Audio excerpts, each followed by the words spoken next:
नमस्कार, मी पंजाब डक। आज आहे 31 ऑगस्ट 2025 आणि आज गौरीपूजन आहे आणि मी माझ्या शेतातून एक अंदाज देणार आहे की काय झालं की महाराष्ट्रामध्ये खूप पाऊस चालू आहे। तर मग आता परिस्थिती काय राहणार आहे, कारण की शेतकऱ्याचे उडीद काढणं चालू आहे, मूग देखील काढणं चालू आहे। तर शेतकऱ्याला खास करून हे अंदाज देणार आहे की राज्यात आज आहे 31 ऑगस्ट पासून तर राज्यात जवळपास सांगायचं झालं तर जवळपास 6 सप्टेंबरपर्यंत दररोज वेगवेगळ्या भागात पाऊस पडणार आहे। 7 ऑगस्टपासून राज्यात चांगलं सूर्यदर्शन होणार आहे।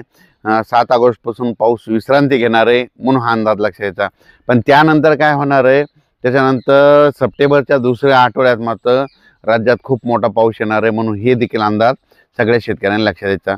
तर राज्यातल्या सर्व शेतकऱ्याला सांगू इच्छितो, आज 31 ऑगस्टपासून 31 ऑगस्ट 1, 2, 3 सप्टेंबरच्या दरम्यान सांगायचं झालं तर सुरुवात आपण विदर्भाकडून घेऊ की कारण की 31 ऑगस्टपासून ते 3 तारखेपर्यंत नांदेड जिल्हा, हिंगोली जिल्हा, यवतमाळ जिल्हा, चंद्रपूर, यवतमाळ, भंडारा, गोंदिया, अमरावती, अकोला, बुलढाणा, वाशिम, हिंगोली, त्याच्यानंतर परभणी जिल्हा, त्याच्यानंतर जळगाव जिल्हा, ह्या जालना जिल्हा, ह्या पट्ट्यामध्ये काय होणार आहे म्हणजे 31 ऑगस्टपासून ते 3 सप्टेंबरपर्यंत दररोज वेगवेगळ्या भागात पाऊस पडणार आहे। सर्वदूर नाही पडणार, पण हे अंदाज सगळ्यांनी लक्षात द्यायचा। पण त्याच्या व्यतिरिक्त सांगू इच्छितो की राज्यामध्ये सांगायचं झालं तर पूर्व विदर्भ आणि पश्चिम विदर्भ 11 जिल्ह्यामध्ये 4 तारखेपर्यंत पावसाचं वातावरण राहणार आहे, 4 सप्टेंबरपर्यंत राहणार आहे म्हणून विदर्भातल्या शेतकऱ्यांनी हा अंदाज लक्षात द्यायचा। 4 सप्टेंबरपर्यंत म्हणजे विदर्भालगतच तुम्हाला सांगू इच्छितो की नांदेड जिल्हा आहे, त्याच्या बाजूला परभणी जिल्हा आहे, त्याच्यानंतर हिंगोली जिल्हा आहे, त्याच्यानंतर लातूर जिल्हा आहे, जालना जिल्हा आहे, इकडे संभाजीनगर आहे। तर ह्या पट्ट्यात देखील काय होणार, 4 तारखेपर्यंत दररोज वेगवेगळ्या भाग बदलत पाऊस येणार आहे म्हणून हा अंदाज मराठवाड्यातल्या शेतकऱ्यांनी अंदाज लक्षात द्यायचा। त्याच्यानंतर राज्यात मग परिस्थिती कशी राहणार आहे, तर राज्यातल्या आपण काय करू, उत्तर महाराष्ट्राकडे वळू। मग हे पाऊस 4 तारखेपर्यंत चालणार आहे, मग इकडला पावसाचा जोर कमी होणार आहे आणि त्याच्यानंतर 4 पासून 4 सप्टेंबर 5 आणि 6, 7च्या दरम्यान उत्तर महाराष्ट्राकडे वरुण राजाची बॅटिंग राहणार आहे। म्हणजे कसा पडणार आहे तुम्हाला एक सांगू इच्छितो की जळगाव जिल्हा, नंदुरबार जिल्हा, धुळे जिल्हा, नाशिक जिल्हा, येवला, त्याच्यानंतर कोपरगाव, त्याच्यानंतर शिर्डी, राहाता, श्रीरामपूर, संगमनेर म्हणजे नाशिक जिल्हा पूर्ण, त्याच्यानंतर जळगाव जिल्हा पूर्ण, आपलं नंदुरबार जिल्हा पूर्ण, चाळीसगाव तालुका म्हणजे त्याच्यानंतर इकडं पालघर, मुंबईमध्ये पालघरपर्यंत, पालघरपासून इकडं दीव दमणपर्यंत म्हणजे इकडं सापुतारा ह्या घाटापर्यंत। तर तुम्हाला सांगतो की 4, 5, 6, 7च्या दरम्यान उत्तर महाराष्ट्राकडे खूप जोराचा पाऊस पडणार आहे।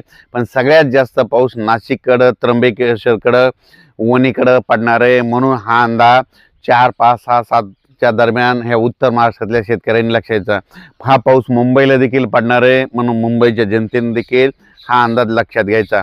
आणि त्याच्यानंतर काय होणार, 4, 5, 6च्या दरम्यान उत्तर महाराष्ट्राकडे पाऊस पडणार आहे, त्याच्यामुळे काय होणार, विदर्भ मराठवाड्यातला पाऊस कमी होणार आहे। फक्त काय होणार आहे, थोड्या सरीसरीत थोड्या तुरळक ठिकाणी पाऊस येईल म्हणून हा अंदाज लक्षात द्यायचा। त्याच्यानंतर पश्चिम महाराष्ट्राकडे वळू। पश्चिम महाराष्ट्राकडे आणखीन काय होणार आहे म्हणजे आजपासून तर 3 तारखेपर्यंत निश्चित थोड्याफार सरी येणार आहेत। पुण्याकडं थोडा पाऊस चालू राहणार आहे। सातारा, सांगली, सोलापूर, कोल्हापूर त्या भागामध्ये खूप काय मोठा पाऊस नाही, त्याच्यामुळे काही चिंता करायची गरज नाही। पण तुम्हाला एक सांगू इच्छितो की धाराशिव जिल्हा झालं, त्याच्यानंतर सोलापूर जिल्हा झालं, त्याच्यानंतर सातारा, सांगली, त्याच्यानंतर पुणे, त्याच्यानंतर अहिलानगर, त्याच्यानंतर बीड जिल्हा, लातूर जिल्हा, परभणी जिल्हा, जालना जिल्हा, नांदेड जिल्हा, हिंगोली जिल्हा ह्या पट्ट्यात काय होणार आहे, 4च्या नंतर ह्या पट्ट्यातला पावसाचा जोर ओसरणार आहे म्हणून हा अंदाज लक्षात। म्हणजे 4 पासून पावसाचा जोर इकडल्या पट्ट्यातला कमी होईल, पश्चिम महाराष्ट्रात आणि हे परभणी काही जिल्हे हे इथं। त्याच्यानंतर पण काय होणार आहे, उत्तर महाराष्ट्रातला पाऊस कायम राहणार आहे। मग उत्तर महाराष्ट्रातला पाऊस कधी कमी होणार आहे, उत्तर महाराष्ट्रातल्या शेतकऱ्याला सांगू इच्छितो की तुमचा नंदुरबार जिल्हा, धुळे जिल्हा, जळगाव जिल्हा, नाशिक जिल्हा, त्याच्यानंतर इगतपुरी, संगमनेर, त्याच्यानंतर कोपरगाव, शिर्डी ह्या पट्ट्यामध्ये काय झालं की पाऊस खूप कमी होता। पण आता हे जे पडणार आहे 4 ते 4 तारखेपासून 7 तारखेपर्यंत त्याच्यामध्ये तुमचे धरणात देखील पाणी येणार आहे, धरणाचं पाणी सोडावं लागणार आहे, छोटे छोटे तळे असतील तिथे देखील भरून जाणार आहे, म्हणून हे अंदाज लक्षाचा. पण नाशिक त्र्यंबकेश्वर मात्र खूप पाऊस पडणार आहे, वणी ते देवी तिकडे मात्र खूप पाऊस होणार आहे, नंदुरबार जिल्ह्यात खूप होणार आहे, धुळे पारोळ्याकडे खूप होणार आहे, म्हणून हा अंदाज लक्षाचा. मुंबईकडे सांगायचं झालं तर तो पाऊस पालघरपर्यंत जोराचा पडणार आहे. मुंबईकडे म्हणजे इकडं CST त्या भागामध्ये थोडाफार कमी असणार आहे, म्हणून ही अंदाज लक्षाचा. पण राज्यात मात्र उत्तर महाराष्ट्राकडे 4 ते 7 दरम्यान पाऊस येणार आहे. मग त्याच्यानंतर परत सप्टेंबरमध्ये पाऊस येणार आहे.